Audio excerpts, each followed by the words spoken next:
Imagine waking up to a world where the cost of living is skyrocketing and the job market is on shaky ground.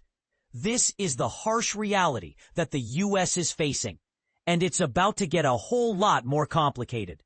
The Federal Reserve, the central bank of the United States, has just cut interest rates for the first time since December in a bid to stabilize the wobbly labor market. But here's the catch.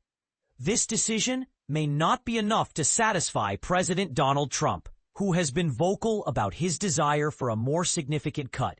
And this is the part where it gets really interesting. The Fed's move to cut interest rates could have far-reaching consequences, from making borrowing money cheaper to potentially causing prices to rise. But what does it all mean, and how will it affect you? Let's dive in and explore the intricacies of this complex issue. The Federal Reserve's decision to cut interest rates is a significant one, and it's largely driven by the need to support a labor market that's experiencing a curious kind of balance. According to Fed Chair Jerome Powell, the supply and demand for workers have slowed, and there are downside risks to the jobs market that could see higher layoffs and unemployment. To make matters worse, Trump's tariffs have caused a slow but steady increase in prices. With inflation climbing to 2.9% in August, the big question on everyone's mind is, will these tariff-related price increases be a one-time thing, or will they have a more permanent impact on the economy? The Fed is taking a cautious approach, acknowledging that the inflationary effects of the tariffs could be more persistent than initially thought. As Powell put it, our obligation is to ensure that a one-time increase in the price level does not become an ongoing inflation problem. But the dilemma for the Fed is that lowering interest rates will make borrowing money cheaper, which could potentially cause prices to rise. It's a delicate balancing act, and one that's being closely watched by economists and policymakers alike.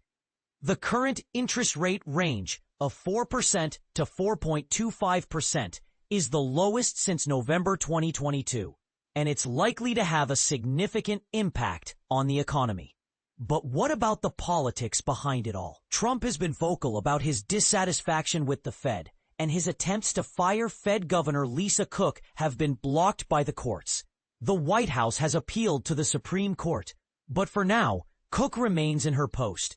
Meanwhile, a separate Biden-appointed Fed governor, Adriana Kugler, has resigned, and Republicans have moved to replace her with Stephen Miran, the current chair of the Council of Economic Advisers.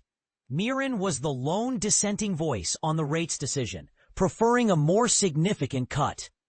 As the economy continues to navigate these uncertain times, one thing is clear. The stakes are high, and the consequences of the Fed's decisions will be far-reaching. But here's where it gets controversial. Some economists are warning about the possibility of stagflation, a scenario where unemployment and prices continue to rise. It's a nightmare scenario that could have devastating consequences for the economy. So, what do you think? Do you agree with the Fed's decision to cut interest rates? Or do you think it's a recipe for disaster? Share your thoughts in the comments below. And this is the part where we ask the tough questions. What's the best way to balance the need to support the labor market with the risk of causing prices to rise? Is the Fed's decision a necessary evil, or is it a misguided attempt to manipulate the economy? The debate is ongoing, and we want to hear from you. Join the conversation, and let's explore the complexities of this issue together.